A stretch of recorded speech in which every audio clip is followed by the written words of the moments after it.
I want a $2,000 new phone. You'll upgrade me? My sister's son texted. I replied, no chance.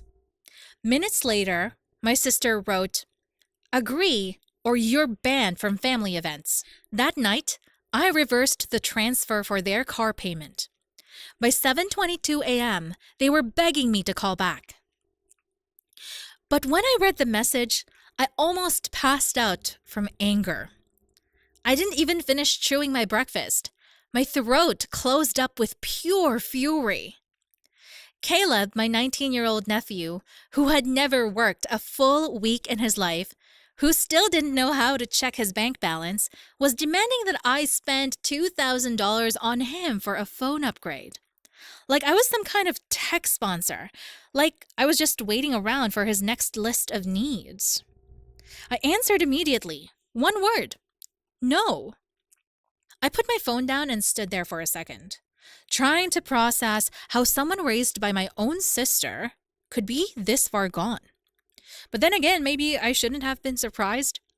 April had raised him to believe he was owed everything because she believed that too. She always had. 5 minutes after I sent that reply, my phone buzzed again. It's from April. Agree or you're banned from family events. No hi, no explanation, no shame. Just a full-blown threat. As if being left off the invitation list for another one of her microwaved lasagna nights would break me. I sat down and stared at the screen. This wasn't just a text. This was the last slap in a long line of slaps I tolerated for years. I had bent over backwards for April. I covered her rent once when they were about to get evicted. I bought Caleb his textbooks for community college. He dropped out after 2 weeks. I paid for his car repairs when he rear-ended someone in a Starbucks drive-thru. I covered groceries when her fridge was empty. I even helped her set up a cleaning side gig that she walked away from after one client left a bad review. I was a single mom too. My daughter Mia is 13. I've raised her without a penny of support from her father, who bailed before she could say dad. I worked hard, managed my money, and we're doing okay. Not rich, but stable. I built this life from scratch, alone. But somehow, in my sister's eyes, that meant I owed her. She always played the victim. April had this way of sucking the oxygen out of any room with her drama. If her power got cut off, it was everyone else's fault. If Dave, her husband, came home late, it was because someone was out to ruin their marriage. And if I ever said no even once, I was jealous or trying to control her. That night, I stayed up too late thinking about it all. The years of being used, the manipulation, the guilt trips, the holidays where I paid for everything and she still made passive comments about how I like to show off. I remembered something that made my decision even easier. 2 days ago, I had sent April $800 to help with the car payment. She didn't even say thank you.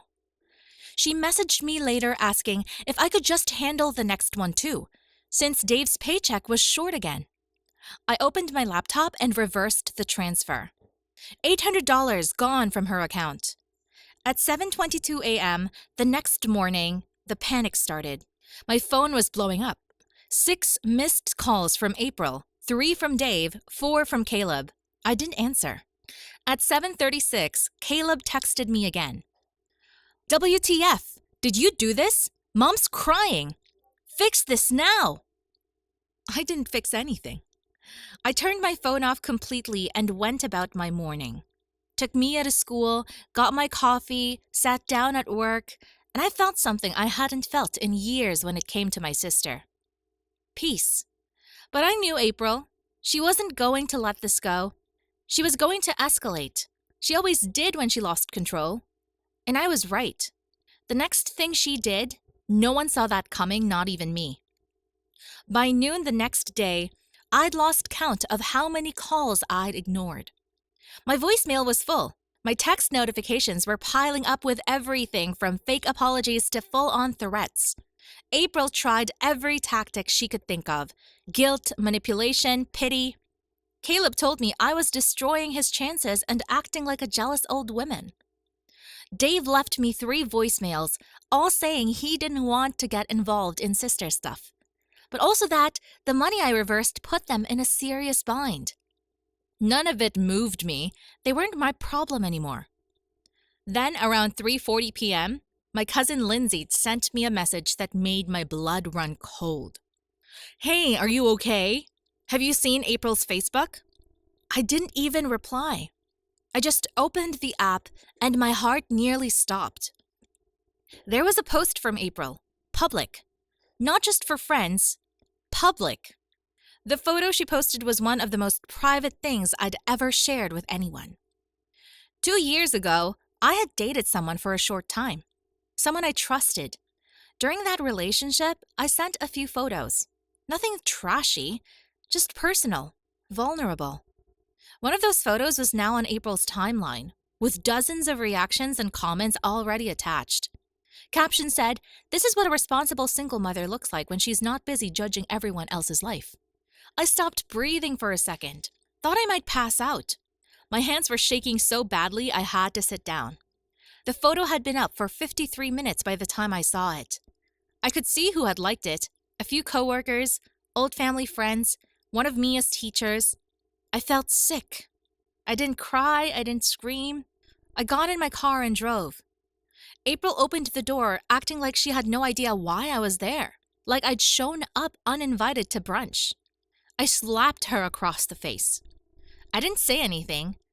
I just turned around and left. She screamed after me something about me being crazy, but I didn't even hear it. My ears were buzzing. I didn't care what she said. I didn't care what anyone thought. That line she crossed, there was no coming back from that. When I got home, the post was gone. She had deleted it, but the damage was done.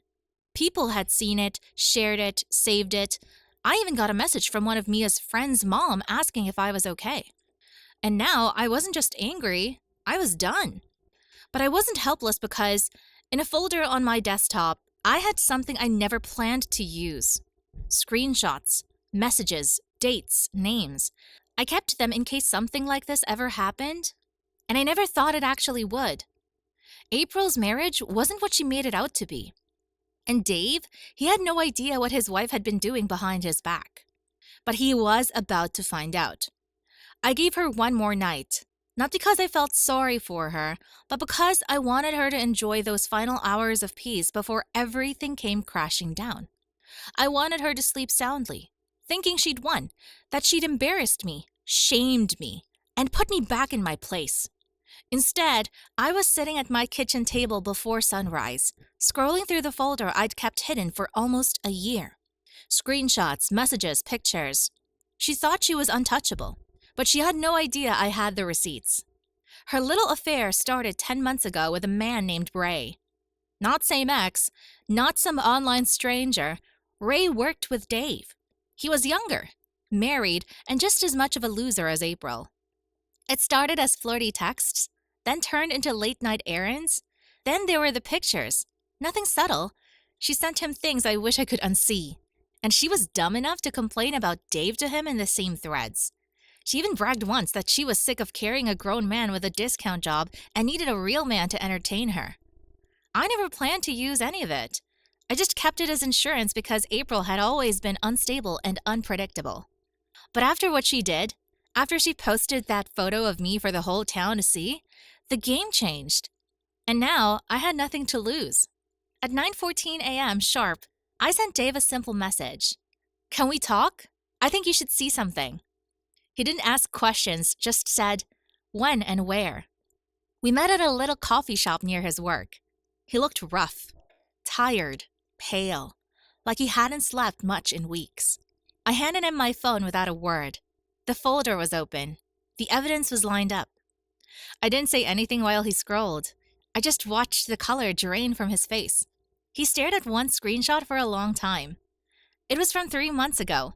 April texting Ray about a night she pretended to be out with friends, but was actually in a motel on the edge of town. Dave finally looked up at me. His voice was low. How long have you had this? I told him the truth, nearly a year. I kept quiet because I didn't want to blow up his life. I figured it wasn't my place. But then April made it mine. She dragged my name, my body, and my dignity through the mud in front of our entire family and half the people in town. Dave didn't say anything else.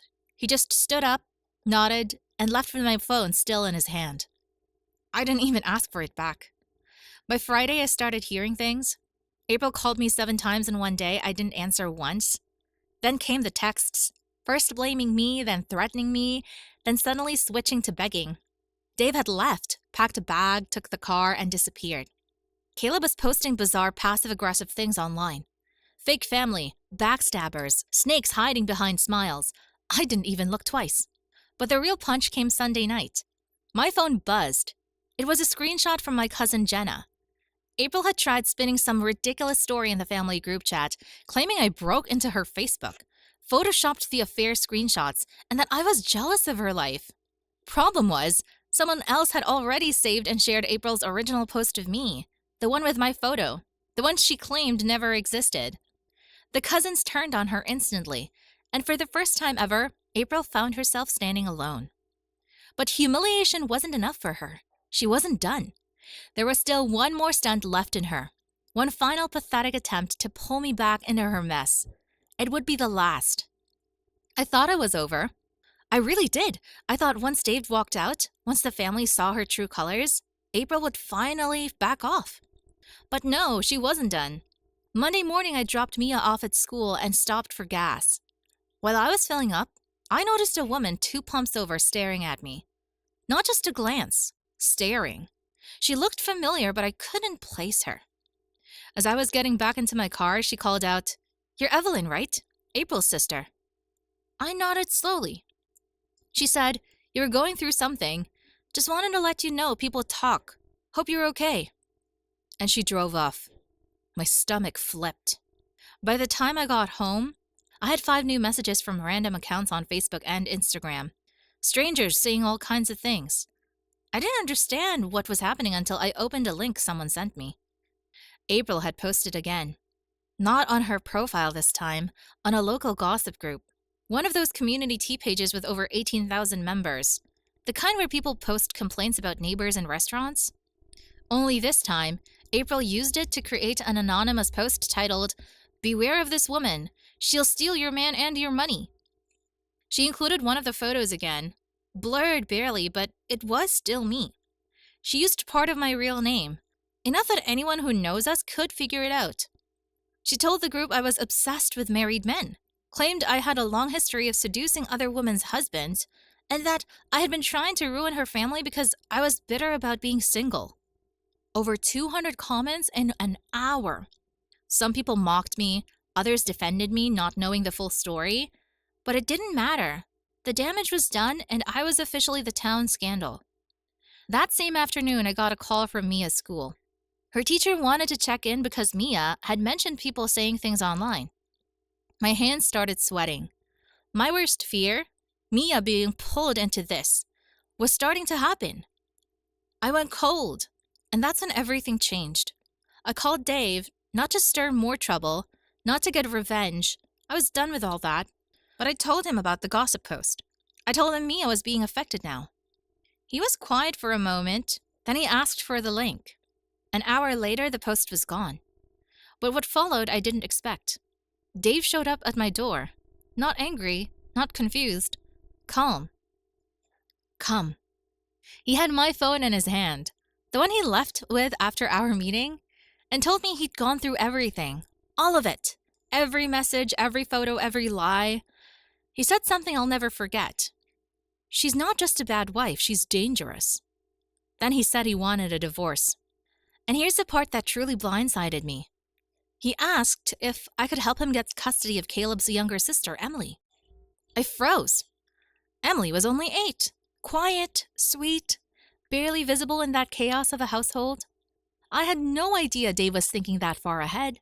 I had no idea he even believed he could win custody. But he said he'd seen enough and that Emily deserved better. That same week, he moved into a small apartment near Emily's school and started the paperwork.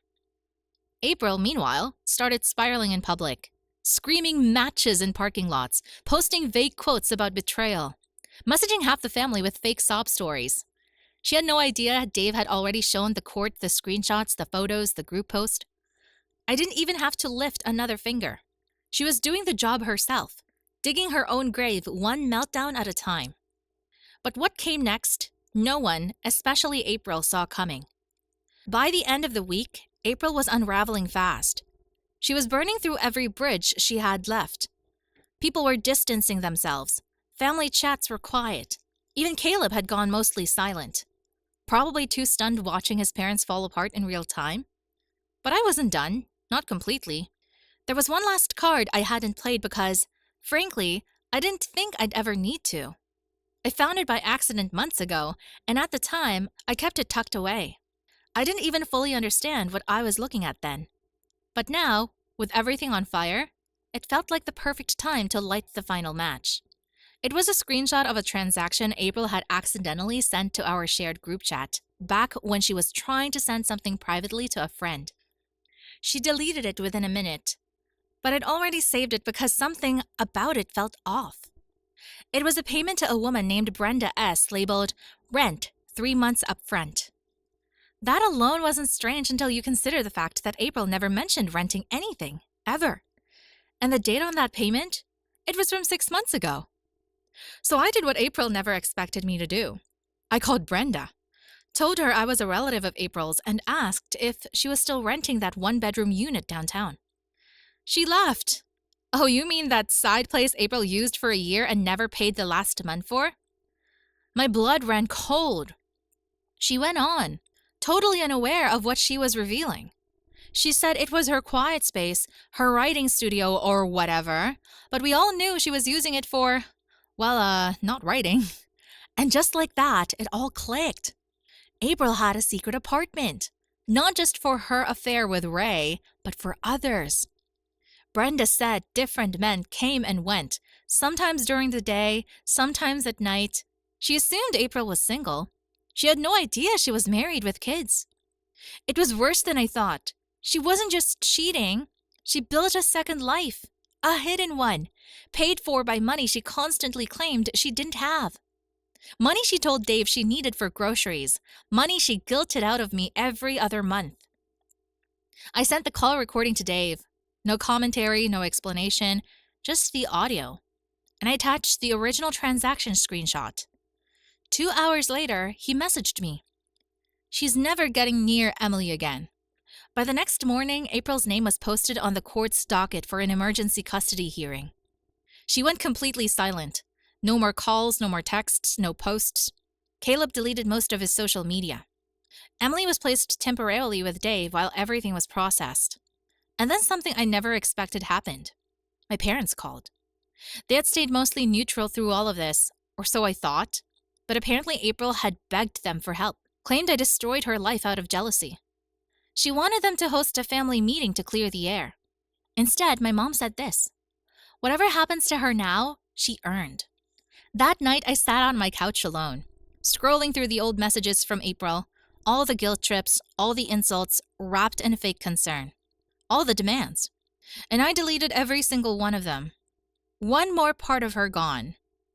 But it still wasn't over because something happened at that custody hearing that made April lose whatever little grip she had on reality. And when it did, she showed up to my house. It was a Thursday morning, quiet. I was working from home. Mia was at school, and the whole house felt still. The kind of stillness you don't appreciate until life has been pure chaos for weeks. Then the doorbell rang. I didn't expect anyone. I wasn't expecting anything. I got up slowly, peeked through the curtain, and there she was, standing on my porch like nothing had happened. No warning, no call, just her, eyes swollen, hair pulled back in a way I hadn't seen since we were teenagers. She looked like someone who'd slept in her car. For a second, I considered not opening the door, but I did. She didn't say anything right away, just looked at me like she was searching for some crack in my face, some sign I changed my mind. "I need to talk," she said. I didn't move. She went on about how everything was spiraling. Dave had filed the emergency motion, Caleb wasn't speaking to her, Emily refused to come to the phone. The court had ordered a temporary restraining order until the hearing. Her lawyer had advised her to prepare for the worst. "I know you hate me," she said, "but I'm still your sister." That was her angle. Sisterhood. Blood. Shared childhood. Like that could undo everything. I asked her why she came here, what she thought would happen. "I just want to understand why you're doing this." And that's when I realized she really didn't get it. She still thought this was something I did to her. She thought she was the victim in a war she started. She believed that if she could just talk her way out of it like always, I'd cave. I told her everything I had kept quiet all these years, every manipulation, every time she took and took and took, every fake emergency, every lie. I told her I stayed quiet because I felt bad for her. Because I thought maybe, just maybe, she'd grow up. But she didn't. She got worse. And now she was suffering the consequences of her own actions. She stood there speechless. For the first time in my life, I saw April genuinely stunned. And then, maybe, to regain control, maybe because it was all she had left, she spat out one final line. "You'll regret turning this family against me." I didn't respond. I just closed the door. She didn't knock again. A week later, the court awarded Dave full custody of Emily. April was granted supervised visits pending psychological evaluation. Caleb moved in with a friend and hasn't spoken to anyone in the family since. The rest of the family, including our parents, cut contact. April became the one name no one wanted to bring up at dinners, at birthdays, at holidays. She became an outcast the same way she tried to make me one. And me, I got my life back. No more phone calls asking me for money. No more guilt. No more having to explain why I had boundaries. Mia never found out what April did online. I shielded her from it just in time. She still asks why we don't see Aunt April anymore. And I just tell her sometimes grown-ups have to make hard choices. Because this wasn't revenge. It was survival. And I'm finally free. I didn't plan to write all of this. Honestly, when that first message from Caleb came through, the one about the $2,000 phone, I never imagined it would lead here. To court dates, to custody battles, to betrayal laid bare in front of the whole family, to slamming the door in my sister's face for the first time. I shared this story because I needed to say it out loud to someone, anyone. For years, I kept things quiet to keep the peace. I thought it was noble or mature, just the right thing to do. But silence doesn't fix people like April. It only feeds them. Since I started telling what happened, the amount of support I've received, messages from strangers, people saying they went through something similar or that they finally saw themselves in my story, had been overwhelming in the best way. I don't know if there will be any more updates. I don't expect much to change going forward. April has vanished from most of our lives. I doubt she'll come back. Dave and Emily are rebuilding slowly, and I'm helping however I can, quietly behind the scenes. I don't know what will happen with Caleb. I hope one day he figures things out. But I'm not holding my breath. All I know is for the first time in a long time, my world is calm. And I'm not letting anyone drag me back into chaos. If something does happen, I'll be back. But for now, this is where I leave it.